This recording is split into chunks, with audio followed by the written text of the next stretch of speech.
Straight ahead on 12 News, a school forced to adapt. Champlain Park is a beautiful school, but almost since the beginning we've had portable classrooms. How Champlain Park hopes to address an overcrowding issue, plus a place closer to home to help veterans.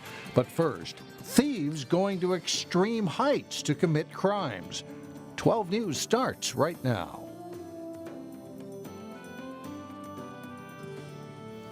And hello, everyone, and thanks for joining us. Crystal police are stepping up patrols after thieves targeted several businesses. As reporter Sonia Goen shows us, the crooks went to extreme heights.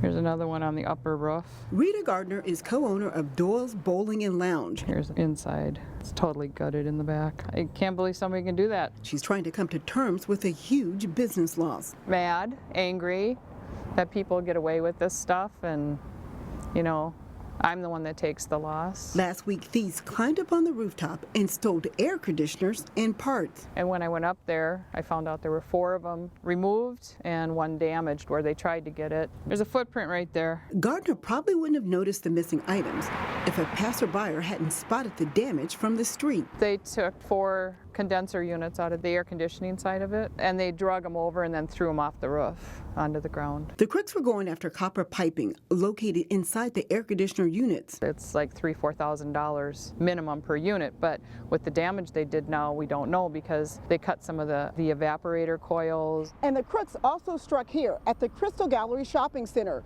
You can see workers up on the roof checking things out. They had 5 air conditioners damaged and condensers taken, so they probably have them spread out. That's a big building, you know. The thieves went to a lot of trouble to get what they wanted. They have to find a way to get up onto the roofs of these buildings, whether it's a ladder or climbing a tree or some other method. And then you got to bring tools up with you, and you got to kind of know what you're doing. Meanwhile, police are warning local businesses to be on the lookout for suspicious activity. We see this happen now in our city, and the cops don't like it. And we're going to be out there looking for these people. I have to get them fixed before summertime because it affects the air conditioning. In Crystal, Sonia Goins, 12 News. Crystal police say the thefts amount to about $30,000. Aldi's in Brooklyn Park also had a similar theft. In that case, crooks caused about $50,000 worth of damage. No word if the cases are related. A fire at an Osseo apartment building over the weekend displaced 7 families, including 4 children. The fire occurred Saturday morning at the Countryside Estates apartments. When firefighters arrived, flames were shooting out of the 3rd floor windows. Nobody was injured, but at least 1 pet died. Osseo Fire Chief Pat McGrain tells 12 News that a Hennepin County fire team is leading the investigation, and it could take a week before we learn about a cause. The Red Cross is assisting the families. The Maple Grove City Council will consider penalties for a taco chain caught serving alcohol to an underage customer. Rusty Taco failed a recent police compliance check, its 3rd violation in a 3-year period.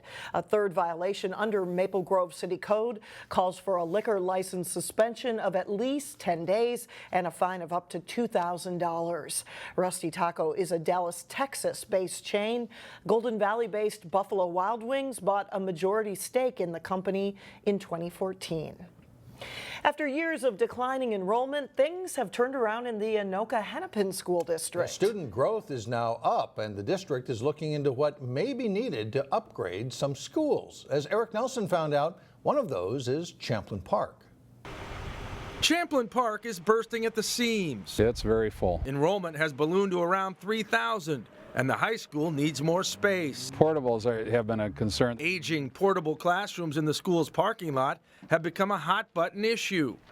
The portables are outdated and cramped. That's an issue with accessibility, obviously coming out in the parking lot to access that and weather like we're going to have tomorrow with a snowstorm. The portables have been in existence for over a decade.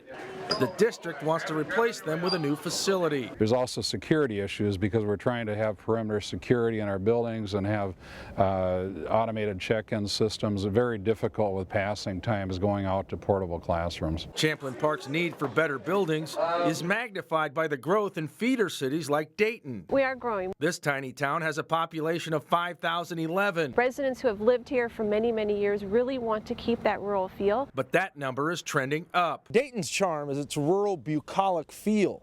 It seems more like Iowa than suburban Hennepin County.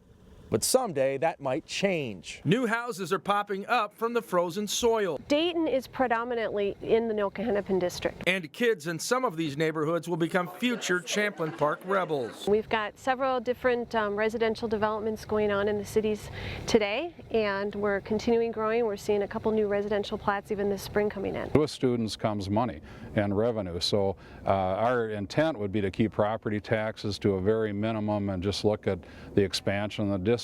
In Dayton, I'm Eric Nelson, Channel 12 News.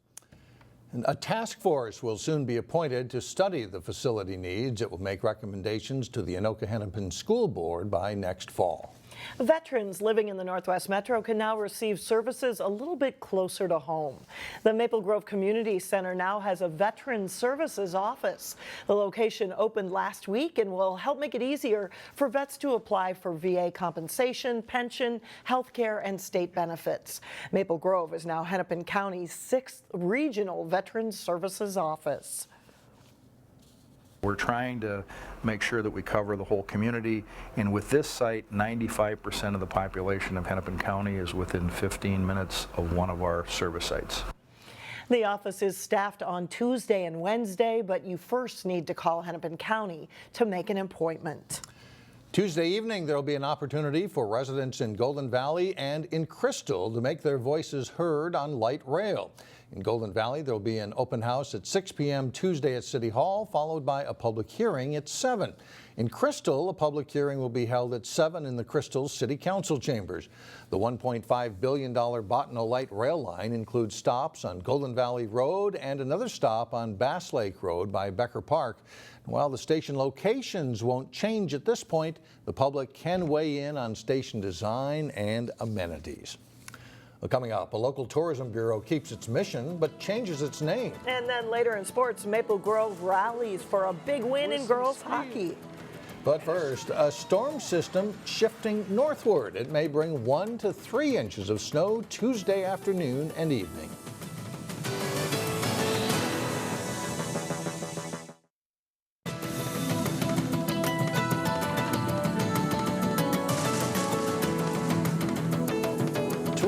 Is on the minds of many as the Super Bowl and the NCAA Final Four come to Minneapolis in 2018 and 2019. Yeah, when it comes to promoting tourism here in the Northwest Metro, efforts are underway year-round to bring in visitors. In this week's Business Matters, a look at one organization celebrating 30 years of tourism in the Northwest Metro.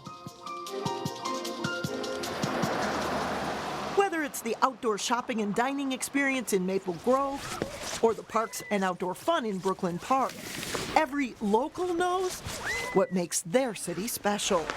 It's the job of Minneapolis Northwest Convention and Visitors Bureau to let others know what Maple Grove, Brooklyn Park, and Brooklyn Center have to offer. You don't always hear about us locally because we're telling the story to outsiders to say, hey, come skate at the skating loop, or visit Arbor Lakes or the amphitheater in Brooklyn Center. Their name has changed over the years, but as Minneapolis Northwest celebrates 30 years, their mission remains the same. Bring visitors to the area, whether it's for leisure or for a corporate meeting or tournament. A lot of people that we market to are from smaller markets, outstate markets, Winnipeg, Fargo, places like that, Madison, Wisconsin, Sioux Falls, South Dakota. Maple Grove businesswoman Debbie Hagan remembers when attracting visitors used to mean using Minneapolis and St. Paul as a selling point. All it was out here was potato fields, and we were trying to sell an area to meeting planners. We'd fly them in, drive them through Minneapolis, St. Paul, and tout the location in terms of innovation. Development in the Northwest Metro changed all that, and now the area can appeal to those who aren't interested in navigating busy downtown streets. They don't want the one-way streets. They don't want to park this far away from the curb because there's a bike lane coming through. They don't want to get ticketed or towed or worry about snow emergency routes or things like that. For Minneapolis Northwest, promoting the Northwest suburbs is about opening the door for visitors. Visitors that bring money to local business and bring the potential that one day they could even relocate their own business here. Tourism is kind of like a economic development's first date. It's a way to try it on first. The Convention and Visitors Bureau for the Northwest Metro was created in the 1980s after the legislature passed a statute allowing cities to promote themselves.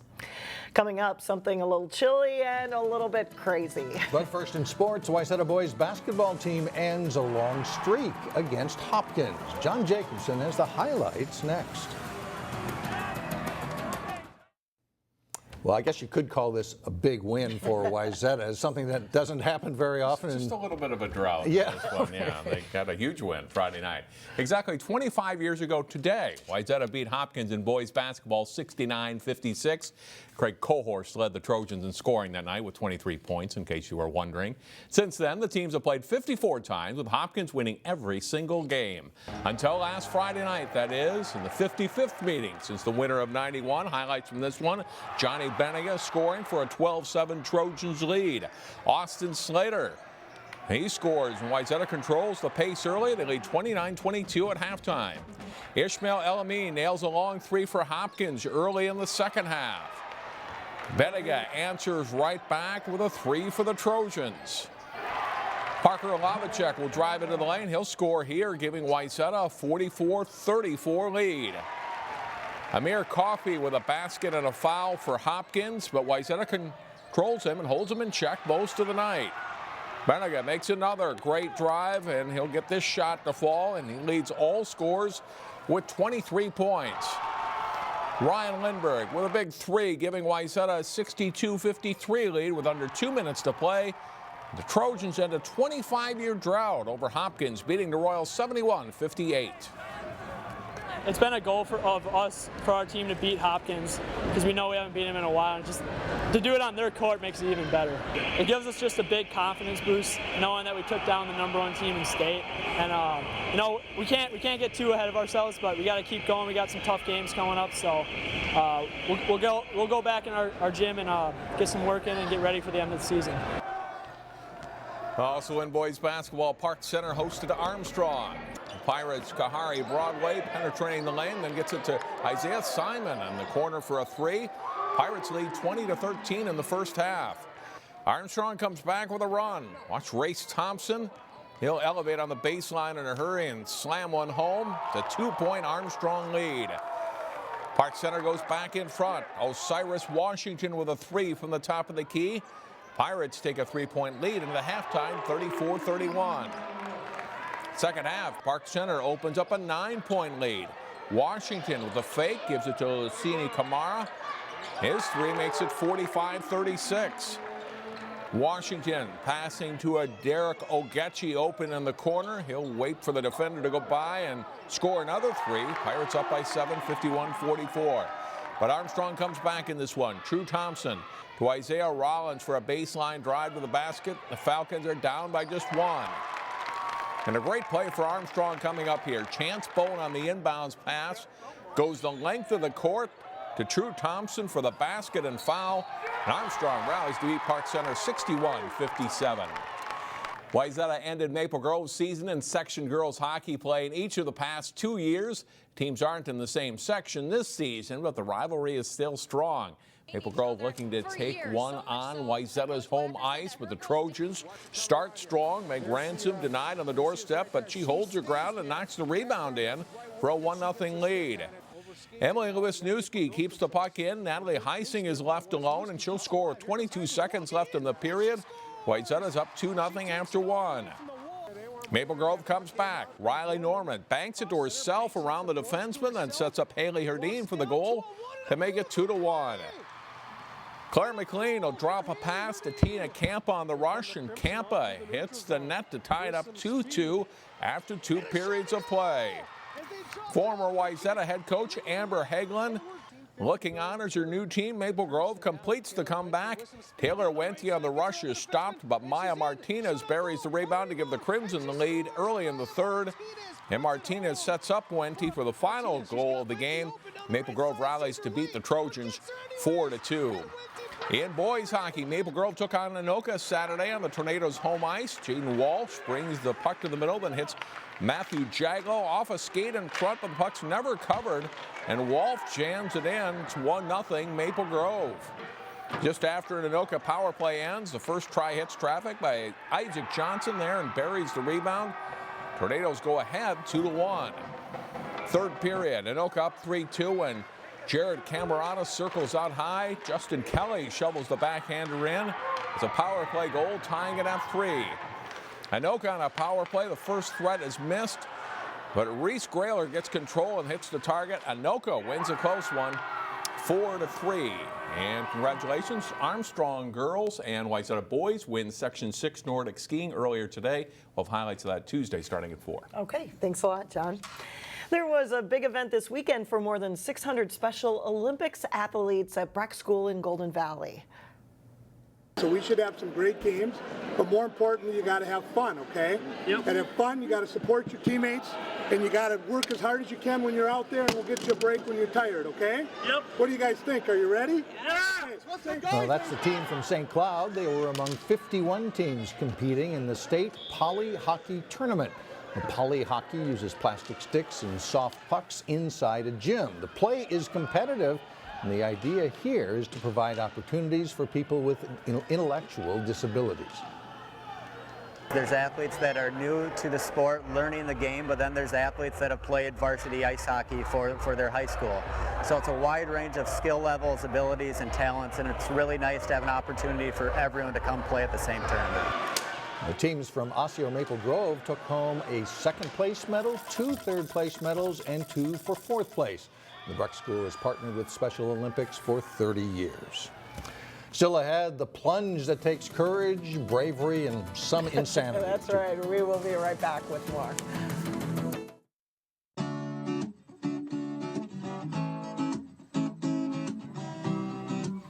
Calling all artists. The city of Plymouth is seeking entries for its annual Primavera juried art show.